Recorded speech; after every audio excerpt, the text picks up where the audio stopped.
Cool. And now I'd like to welcome Eric, who's also speaking at Elevate. And basically, Eric, the reason this came up is that I followed one of your great mentors and friends, Tony Robbins' advice with success leaves clues. And so I wanted to hear what are some of your daily success rituals or habits that you use on a daily basis that you feel accomplishes or adds to the success that you have currently. Yeah, first of all, I want to tell you what a great idea to be asking these questions of all the speakers of Elevate. And I'm a big fan of the concept of habit and ritual because, I think a lot of times people feel like in their businesses or in their personal life they can fix weeks of not doing the right things with big actions. And it just doesn't work that way. There's that great old example of a plane flying from Los Angeles to Hawaii. You can't change course midway. It's got to change course every 5 seconds, Exactly. So I think rituals are really, and our bodies are set up this way. Imagine if your body said, well, I'm just not going to digest for the next 3 or 4 days, I'll do that all on Friday. I'll procrastinate for now. I'm going to stop breathing for 20 minutes, Ritual is at our very core of being. So I'm a big fan. I also have to tell you I find it difficult, and the reason is that and I'm sure you've got a little bit of a glimpse of it as we've put this whole Elevate schedule together. My life from a travel perspective makes ritual a little more difficult than when I'm at home. So for example, when I'm at home, I have some very clear rituals. I like to wake up early. I like to go for a walk on the beach with the sunrise. I love that feeling. It grounds me to the day. When I do that, I automatically know, it's like almost like superstition. I automatically know that the rest of my day is going to be a great day. So I usually go do that. Then I come back and I write, and I'll write for about an hour and a half or thereabouts. I find that writing, a lot of people have a book inside them they want to write, or they want to write for their blog or whatever. And the fact is that they leave their writing until they got all the important stuff done. And the challenge with that is, first of all, by the time you got all the important stuff done, it's like you're tired, and it's so easy to put off something like writing because it's not like important. Or it's not urgent is a better way to say that, I guess.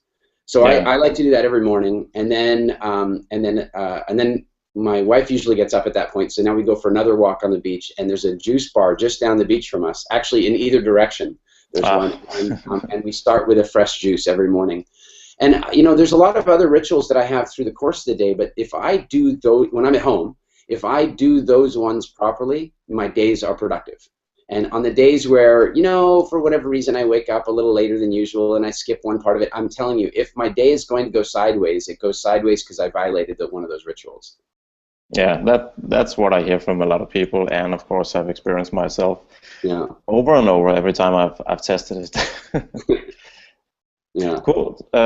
What about mindset rituals? Do you have something that you sort of go through on a mental basis? Things like gratitude or certain things you go over or think about, something like that. Routinely. So I'm a big fan of meditation, and I want to get clear about my definition of meditation because to me meditation is everything from the traditional concept of meditation: find a quiet room, relax, breathe, go inside.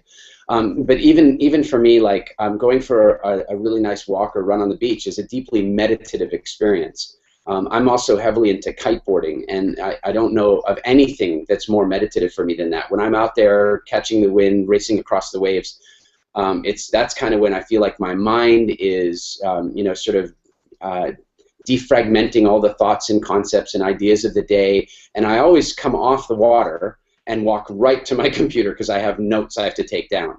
So for me, there's some mindset or mental states that I know that I can create through meditation, through running, walking, through kiteboarding, and when I give myself those opportunities, I find my creativity, my productivity they skyrocket a great deal. Again, where I struggle sometimes is that when I'm on the road, and here's the hard part. This is the challenge. Is last year we figured out we were home for about 4 months of the year.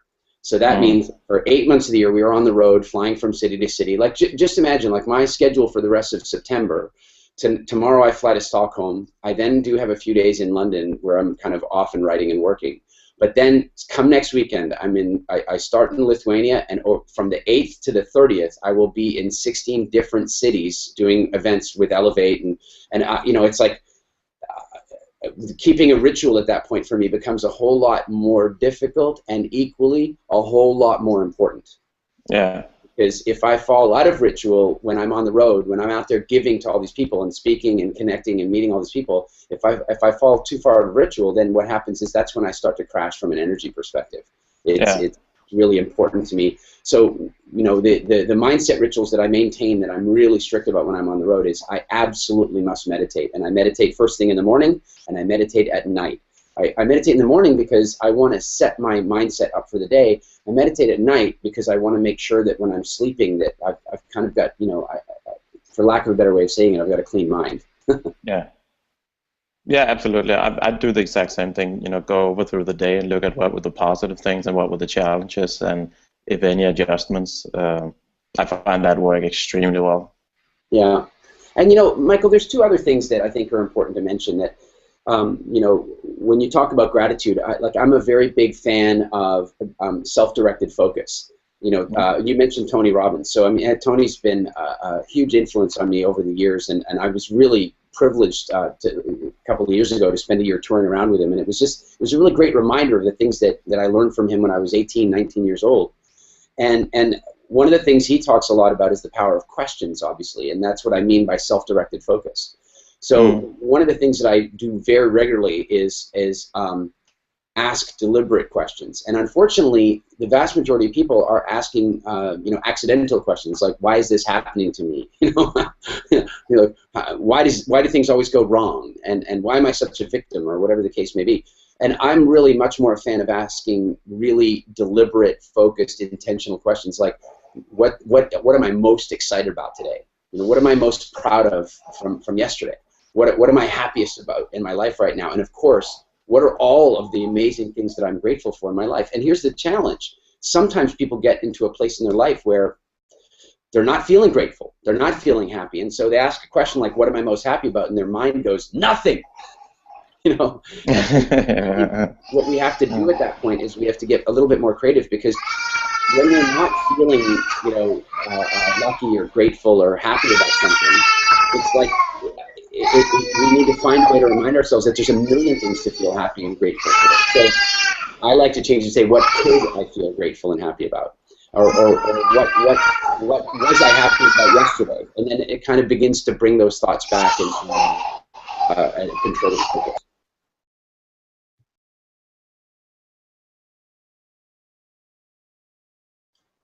Did I lose you? Yeah, just a second. Oh, no worries.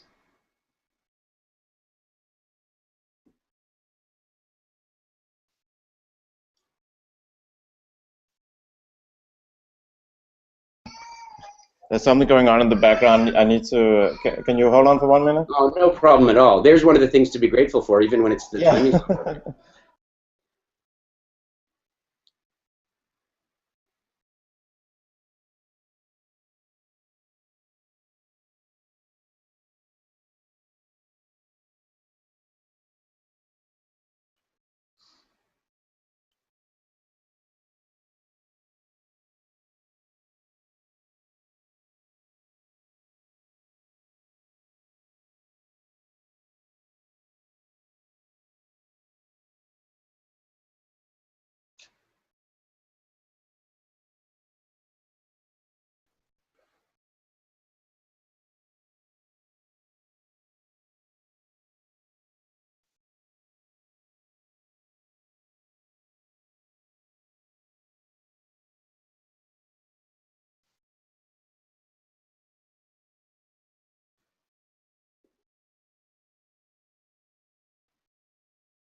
I'm so sorry about that. I thought my wife was in the other room taking care of the baby. So. No problem at all. You know, I had this I had this really weird experience where I, like so many other people, would get irritated. Like if I was on a plane, for example, and there was a child crying or what have you, and I was like so many other travelers, I would get really irritated about it. And then something really interesting happened. My son was born. And it was like in the same moment that that happened, I just do not get irritated by that situation, by children. It's to me, it's that sound is like I'm like you. I want to like jump into the camera and go, hey, can I help? Oh, I can't believe this. I mean, we pretty much got the major part right. Only the last question. Sure. Damn it, I'm not sure what to do now. Just a second, Eric. I'm really, really sorry. No worries.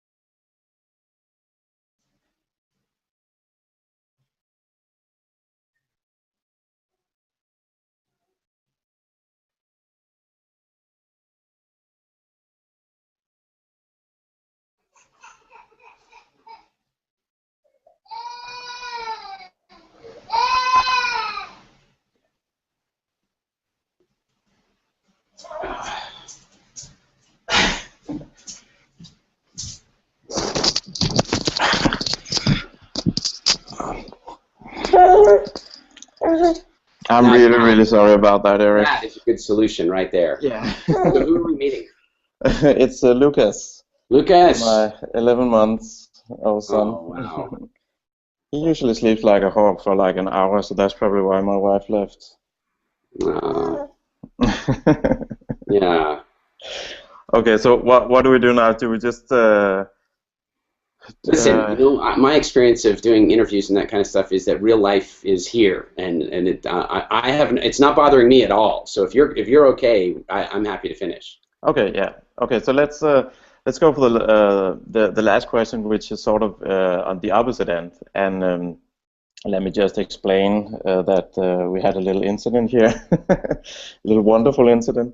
There's been some editing, obviously. So I'd really like to know, Eric, what do you see on the opposite end? What is some of the most negative habit that you see with the people that you're working with when you start working with them?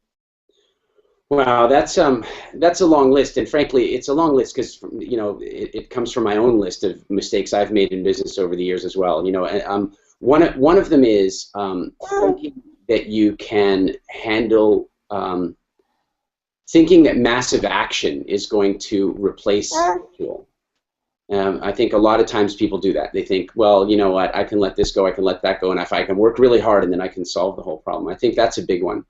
Another one is not having a ritual around, not having rituals around their health and energy. So quite often people, there's a funny principle about human hunger, and that is that the more hungry you get, the more flexible your rules become about what you're willing to eat. And so, if you think about, you take like a McDonald's hamburger or a Burger King hamburger, you can take that burger and put it in your pocket, and 2 years later, it still looks exactly the same. The reason is that bacteria won't even eat that burger. So what's going on there? That people are willing to eat that kind of food. Well, guess what they do? They work so hard, they work so long that they become hungry to the point of no reason. And when there's no reason left, when there's no rationale left, then they'll eat anything, including a McDonald's hamburger.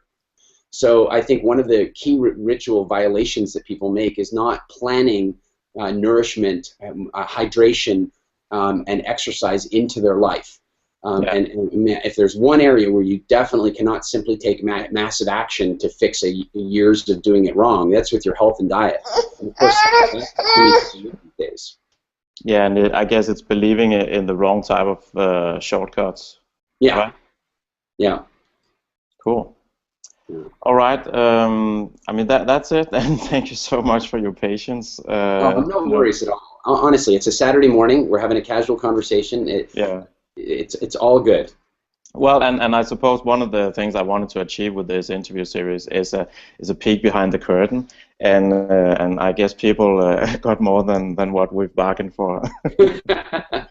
All good. And I think your point was really great. The thing about both gratitude and also having that shift in perspective after having kids yourself. Because I think that as a coach or a mentor, that's one of the great things you can get people to achieve is those types of, oh, everything just changes all of a sudden. Paradigm shift. It Exactly, really does. You know, Michael, I was on this plane one day, and it was a long haul flight, a 12 or 14-hour flight, and sadly I was in economy on that occasion, and so I sit down in my seat.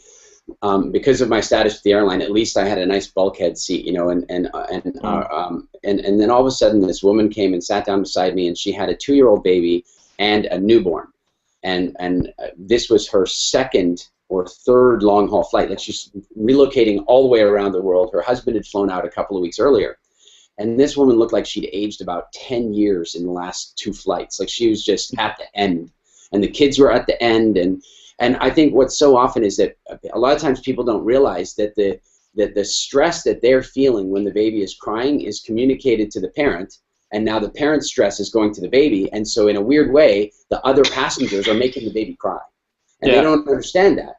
So I was like, I'm looking at this woman, the baby's crying, the 2-year-old's crying. The only reason she's not crying, I think, is because she doesn't have the energy to cry. and so I did something that you're not allowed to do out in the real world. I just said, excuse me, could I hold your baby? I mean, can you imagine doing that on a city bus? Yeah. But for some reason on the plane in that situation, it was allowed. And I said, could I hold your baby? And she goes, oh, would you? And I grabbed the baby, and I'm holding the baby. And I reclined my seat, and the baby, as soon as the baby got in my arms, stopped crying, just instantly relaxed, because I was not stressed, right? So it's like, oh, everything's safe. And then the 2-year-old fell asleep across our laps, and then the woman, the mom, fell asleep on my shoulder. And I sat like that for about 6 or 8 hours. Wow. And so when I left the plane, the in-flight crew, they gave me a big bottle of champagne. Wow, that's a great story. But Michael, you're absolutely right. Is that, you know, if that had happened to me before my son was born, I would have been like so many other passengers. I would have been like, oh God, I can't believe I'm the one who has to sit beside these babies. You think you have it bad over there? It's beside me, you know. and that is the pattern. And then all of a sudden, having that paradigm shift meant I didn't see that situation that way at all. And you know, that is such a big part of why I'm grateful for what I do. Michael, this morning I went out for my juice ritual, right? I'm here in England at the moment, but I still wanted to go for the morning walk and go to and there's a beautiful juice place just down the road here in Hampton Wick. And we went up to the juice bar, and we started talking with them, and the people running the juice bar, they've started a business, it's new for them. And somehow they got asking me why I travel so much, and I told them that I'm speaking about business and marketing. And then they said, well, you know, what advice would you give us? And I said, well, first of all, I said, I'm doing an event in London on the 20th. Come along, you know, as my guest, and we'll work it out. But in the meantime, here's one thing I've noticed about your business, and I gave it to them. Michael, in that moment, I can tell you, they had a paradigm shift. They had that shift of the way you see things. And the funny thing is, the two of them are about to go on vacation today. And Elise and I, as we were walking away, said, you know what? We now know what they're going to be talking about while they're on vacation. They're going to be talking about growing their business, because we gave them a shift in the way they looked at something, and you could see the look in their face. It was like instant. And by the way, it had to do with rituals. It had to do with, there's a certain ritual they were doing on a day-to-day basis that could be massively improved. So anyway, I could go on about rituals and habits all day, because it is not what we do in massive action that really makes in our life. It's what we do every day. Yeah, and thank you so much for sharing that story. You know, talking about taking a peek behind the curtain and get an insight into more who the speakers are. You know, I couldn't have asked for anything better. Okay, so thank you so much, Eric, and looking forward to seeing you in Oslo and hear more about your business freedom and inception marketing and all the other good stuff you're going to talk about. Sounds good, Michael. Thanks very much. Enjoy your weekend, and I'll see you in Oslo. Yeah, bye-bye.